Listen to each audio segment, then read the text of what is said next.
You are now tuned into No Cut Radio with your favorite host, Reese. Robbie Rob is in the motherfucking building. Turn your radios up.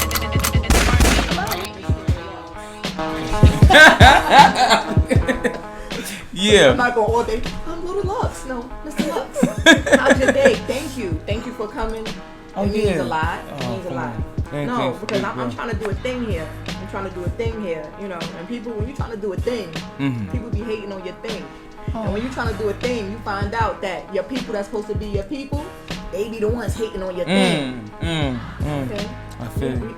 You know, so thank you. I appreciate you. No, listen. Because you kind of out of here to,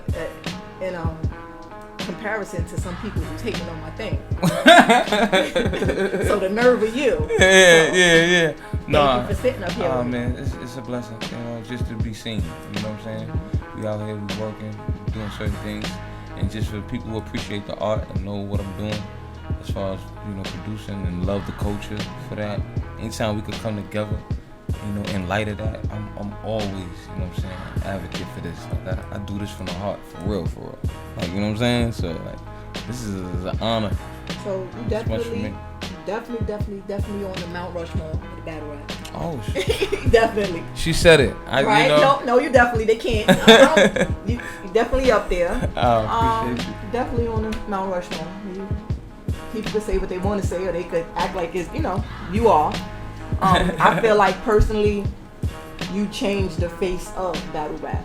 You changed the delivery of battle rap. I think after I saw what you did, I don't know, I could be wrong, but you made it more relevant. You came with people started coming with props and you know. Yeah, the showmanship. Yeah, people started coming doing things of this nature.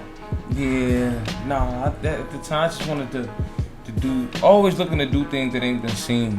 You know what I'm saying? Like I think this was what all creative sparks we're into. Like, you know, whatever your field is, you always look to see how we can innovate on top of what's already going on. Okay. You know, that's how we grow. Is to expound, to keep, you know, if this is the premise, all right, if we growing, what can we do, you know, collectively that's conducive to the whole thing growing. So I was just in my creative space. I can't, like, that shit just came to me. Yeah, I still haven't seen anybody do, you know, go to the magnitude as far as the suit and the black veils and the roses and the obituaries. I still haven't seen it. Oh yeah. I still haven't seen it, and I don't care. You know, I'm like I said, I'm going to talk about that one. I'm going to talk about that one. Yeah, Yeah, so basically, battle rap. I see you doing a whole lot of other things. Yeah. Everything healthy.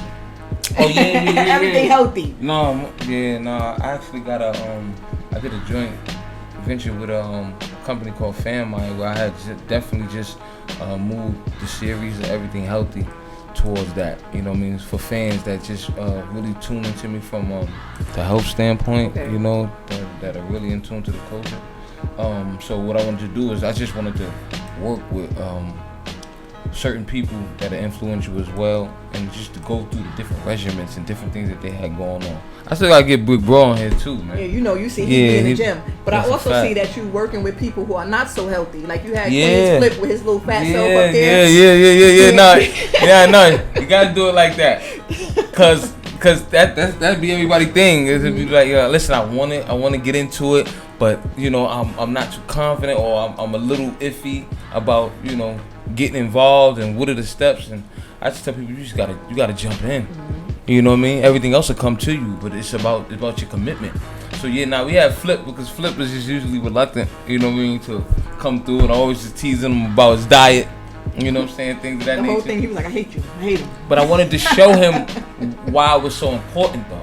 You know, I wasn't just gonna tease him. I wanted to bring him to the gym. I wanted him to feel a different level of, you know, just being, you know, energetically. Like that whole health commitment, you know, it helps me as far as doing what I do.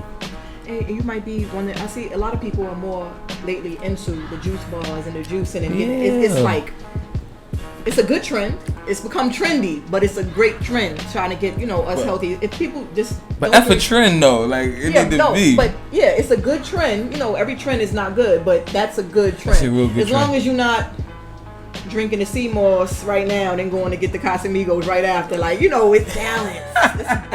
It's balance. But yeah, let's even to start though with the balance. That's good. Even people being conscious of it. Yeah, they get that around the world. Yeah, and, get that around the world. Yeah, Reese been in the spot. She know. Okay, right. Yeah, nah. So juicing is good. It's healthy. Are you looking into anything like that? I know it's like now it's like the cliche thing to open up a juice bar, but I see that you're doing the everything healthy and it's revolving around the working out and also the eating. Are you looking into definitely? I have some things coming in regards to health and wellness coaching. It ain't secrets. I just want to when it come through, it come through, and they see it. But definitely everything involved in that. You know what I mean? I like to put forth to everybody that tunes into me. I feel like you got a responsibility to a degree if you are influential to just, if you could, be a good example as far as people getting into things that can help them as well in their growth and their journey. I think that's important. So yeah, no, definitely in the field of health. I mean, it's just what I do. So, but yeah, I got something coming. Definitely. So everybody knows you for being, like I said, you on the Mount Rushmore, right? For the battle rapping, right? What was your toughest battle? My toughest battle? As far as opponents, what would I say was my toughest battle?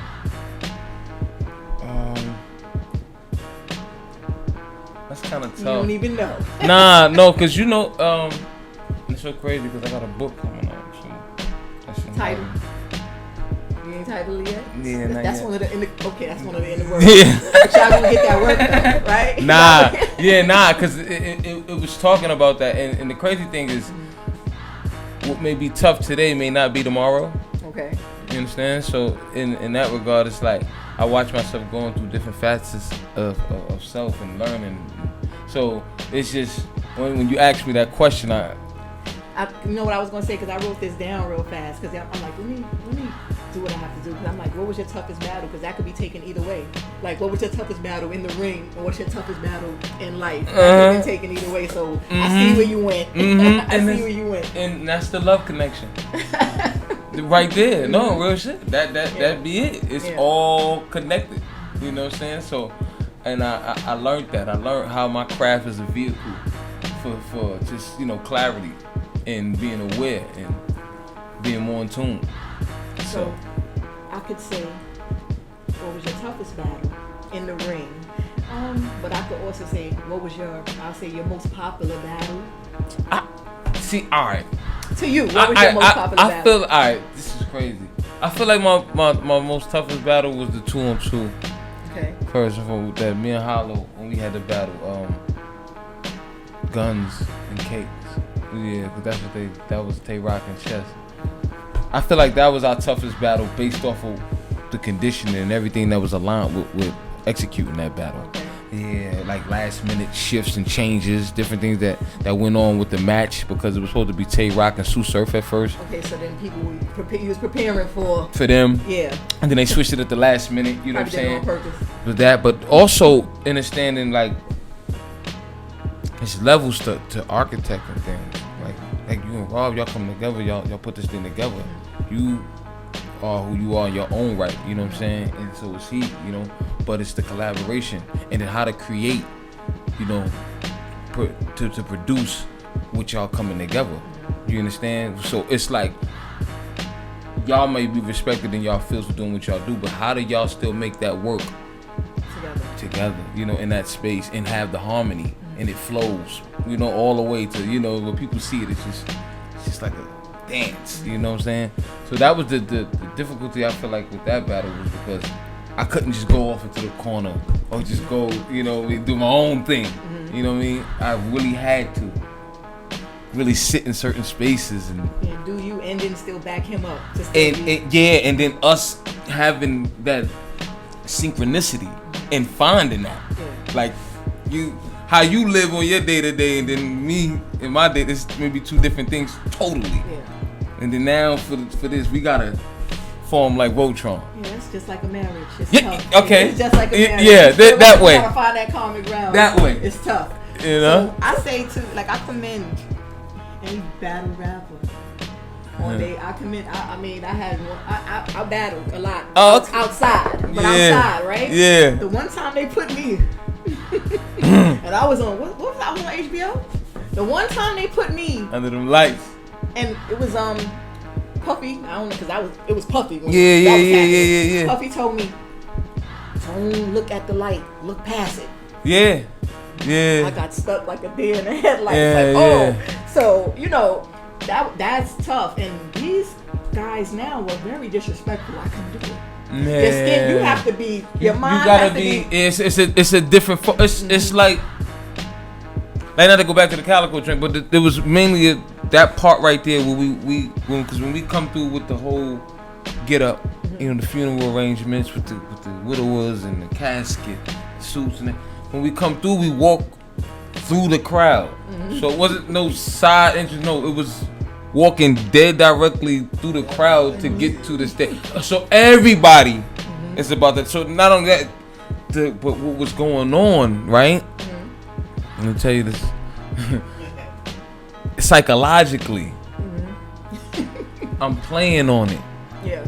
Cause when we show up to them, you know, man, how we just go through the ciphers. I'm going to your block, the rap, go. How we used to come up in the moves is, I know I'm the shit, but when you got just everything that's against you, you just up against the resistance, so to speak, where people is just not trying to be receptive to that confidence. You understand me? And how to fight through. Or not even pay any of that, any mind to where it doesn't affect your performance, you know? So we like, all right, let me get all. It's like when kids used to go to the edge of the pool, right? You used to dip your foot in, you know what I mean? You should feel how cold it was. You should be like, and then my cousins, they ain't do that. They just fucking go for it. It don't matter what it was. We jumping right in. And that's the thing. It's really that. It's psychologically what that does to you. It puts you all the way in the room like that, though. Yeah, well, you have to be really good psychologically. I'm not. Yeah. Because that one, right? Listen, I'm like I said, I don't care how many people talk to you about that battle. I'm gonna say what I gotta say. Like, you gonna get this work, right? So when you came in, right? I'm looking because the boy. I think you shook it to the point where he didn't understand what was going on. At the end, all he could say was, I killed you, right? But you just had his funeral. But, and you just had his funeral. But, see, even if I was him, I would have wanted to fight you because you're talking about my father. But you wasn't just talking about his, because that was his claim to fame. Like, my dad is BMF. But anyway, you know, you was talking about everybody's father. I think you could still use that part alone to show everybody I'm this, I'm that, because you went so deep as far as, you know, you said you ain't a real nigga, he's a lost nigga. You said he ain't put the food on the table. You doing that for you doing it for y'all, or you said it was a teachable moment. Yeah. It was a very, very teachable moment. You killed the boy in the battle, but you also talked about dudes not doing what they have to for trying to be real niggas and not even ended up taking care of their families. Like, you know, I would have wanted to fight you because you're talking about my daddy's in jail. You know, all in my head. I would just be like, you talking about my father? Yeah, no. In jail? You know, but nah, it's still right now that's one of the most. I feel like that's one of the most. A long time ago, the only thing that I've ever seen that was close to that was, you guys remember the Bounce Squad? You remember Doo-Wop had the Bounce Squad and Snag and Unique and Rev Gotti? I don't know, I think it was at the Fever or something. I was sneaking in at those times. He was battling this dude. And then he was like, yeah. So the dude was singing all this stuff, and I guess how Rev had to win, he was like, yeah, such and such and such. And in that case, since niggas wanted such and such, punch him in his face, and he just snuffed the dude. And it was like I don't care. I'm sorry, it was violence, but it was like you know, just to incorporate it, it was like that serious. But I was like, that was the shot. Like if people think about and know who Rev Gotti is, they're gonna remember that battle and remember like he led the I punch you in the face and he did it. You know what I'm saying? That's just like they talk about DMX having a dog bark. Yeah. You know, having a dog growl. Yeah. Rest in peace, DMX. You know, it's like I don't care. It was violent. Probably was a bad comparison, but I'm talking about me. Memorable the shock moments. Value. You know what I'm saying? Like you came in, you buried the boy. You had a funeral for him, and he was standing right there. You had obituaries made up. Yeah. You had women with veils. Not the whole way through. Yeah. So he didn't even understand what you were saying. That's how the craziness is. Like he didn't even understand what you were trying to talk to him. Like you wasn't even dissing him. You was letting him know, like, be better than your father. Like you're not even gonna come in here talking all this killer. So wait a second. That's how you be like, how he always he a fool. He a fool. But so I'm not going to dwell too long on that. But like I said, that's still a teachable moment, and I think that needs to be put up somewhere. Like, listen to this. Like that needs to be displayed somewhere for these kids to see, and for men to see. Like, it's a teachable moment. And so that was big. So basically, how did September 18th, 2012? How did that day change your life? Talking about the Jay-Z tweet. Yeah, no, I was going through the dates. Cause you know that basically he only tweeted. They said eight times during that whole year between January 2012 to December 2012. He only had 8 tweets, and that just shook everything up. Like, who started coming at you? Did that just open up more things for you? Yeah, no, it was actually just like a surreal moment in time. But like everything that's supposed to happen with it on the surface was happening. Like this is wild opportunities, wild people, acknowledgments, and all of that. But the realest thing for me was everything that happened leading up to it. Okay. You know what I'm saying? So that's what really stained the brain. Obviously some of those that we only see behind the scenes. So. Yeah, you see it when you see it, but it was just everything that really went into creating that moment. That I still hold dear to me, because it was a lot of I don't want to say discouraging moments, but moments where a little intimidating at times, and we had to dig deep. You know what I'm saying? But in it, to see what you got from it is crazy. You know what I'm saying? So, yeah. Because that was just, he tried to be like Batman. Like, he don't really, so it's like for him to come out and say that, it's like, oh, you listening, and Hov respect the art though. Of course he have to. They come up getting busy. They know what it is. He has to. Yeah. I was there.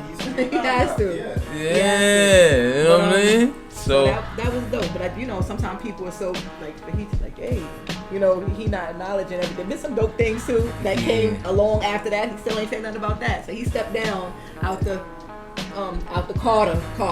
Yeah. Yo, so that was dope. But Hov definitely respect the art, man. They live for that. What happens you have? I see. Is the Lions Den yours? It's like that's so. As far as that's just basically like putting things together, like URL and yeah. So it's the vision for it's my league. You know what I'm saying? And everything we're dealing with it was just things that I felt that were conducive to the culture moving forward. You know what I mean? So at the time we started the Lions Den, it was just understanding who I was and what I meant to what we was moving forward. And that really being, we gotta have your penmanship, you know what I mean, a certain way. This shit gotta be mean. So that was really the main thing. And with me having I say, yo, you know what? We can't wait for nobody to do it, because it was like Smack he was doing Smack, but we used to be on one slot on the DVD. Mm-hmm. Then you got 106 in Park. You got all these other so-called platforms that showcasing the art, but it's like I knew who was who. You know what I'm saying? Like nah, like that ain't. I know some killers. Yeah, this is mine. This is ours. So that's you know, it. I just wanted to like really show a real face on that thing. Did you I was gonna say like you don't even have to battle anymore. You don't. But I know, just speaking to you and seeing like how you are, you're gonna always do something here and there to keep your Yeah, it's personal. To keep your to show that your gun is still loaded. Yeah, so, it's personal. So yeah, that way. Who would be like your ideal battle? Like who would be your ideal? I don't care if that's a battle rapper or that's a person that's like a mainstream, but he feel like he could be a battle rapper. I used to get into that, and then I figured it out. So it's really hard to really pick a particular individual. It's either I'm gonna get into it or I'm not. Mm-hmm. So I'm only saying that from the perspective of like somebody beating me in the battle was always gonna be me beating myself. Mm-hmm. Like I really understand the sacrifices, everything at this point still in the game was necessary to be who you need to be to when you climb in there and then have a good showing. So in that space, if I even pick a person, it's still me going to bat with me though.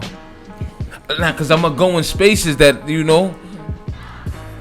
I can't expect my opponent. I can't even get into that, what you may be doing or not. Cause I already know in my heart of hearts, you ain't gonna do this. You're not gonna do this. So it's really understanding. All right, where you going at this point? Not them. So I'm saying that to say this: me in that space, whoever. It's about to say it's whoever. It's whoever. So I can't really pick a person. I used to be like, yo, nah, this battle right here, or this person right here. You know what I'm saying? It's like, can you start them conversations? Then they just be conversations. I'm just. Because I see it's a lot of exhibitions going on. You got Lamar Odoms and Ocho Cincos and people boxing, people that came from here to go and box these people. That's YouTube people. So I'm like, there might be somebody that might want to come and try to and battle. Well, we don't want no bullshit battles though. You know what I'm saying? Mm-hmm. So if it ever had to come to that situation where it would be those type of collaborations, industry rappers want to line up and do exhibitions with dudes that battle, you can pick whoever you feel is at the top of the list as far as the industry dudes. Whoever they say. Who comes to you and asks you to help them prepare for their battles? I know people have to come to you and ask you to help. It's a secret? Nah, they don't really get into it like that. It's just nobody let me hear something. And, and I give you my feedback. Okay. That's about it. So basically, they ask you for help without asking you for help. They just want you to hear it. Yeah. So you can tell them no. Yeah, you know what I mean? Like, nah, that's not it. Yeah, it's hard. It's hard. Like I said, I couldn't do it. My battle ended with me jumping off the stage. I froze. And then the next time I went, I was going. But people was like, whatever. And then I heard one heckler. And I'm like, oh, that's it. So I'm in history jumping up the stage to fight somebody on HBO at the Blaze battle. It was crazy. But, I can't, the spin is not. It's not tough as it used to. It's a science though. That's why, listen, you gotta, it's staying in it. Mm-hmm. I ain't gonna front, cause I think I used to get those lessons when we used to just come up through the ranks. We used to have to, when you battle on a block, on the streets, it's any distractions you can think of is there. Mm-hmm. Like we outside. This ain't controlled. This ain't none of that. Anything's liable to happen. Person could roll up. You know what I mean? It's all type of stuff. You know what I mean? So when you in those type of atmospheres and having to hone your skills, then not only that, you doing it for money. Mm-hmm. You know what I mean? So I'm in dudes' backyards. We battling the whole that shit was crazy. But to the point you had to be so good or so convincing that they can't touch me to where somebody really had to be like, yo man, I respect it. And pay that out? You can't be close. What? It can't be close? They ain't trying to come up with that bread, man. Yo, no. So when you going through it and you got that type of experience in warfare, doing it like that, I don't know. It helped. That's all. It helped, and yeah, you really gotta like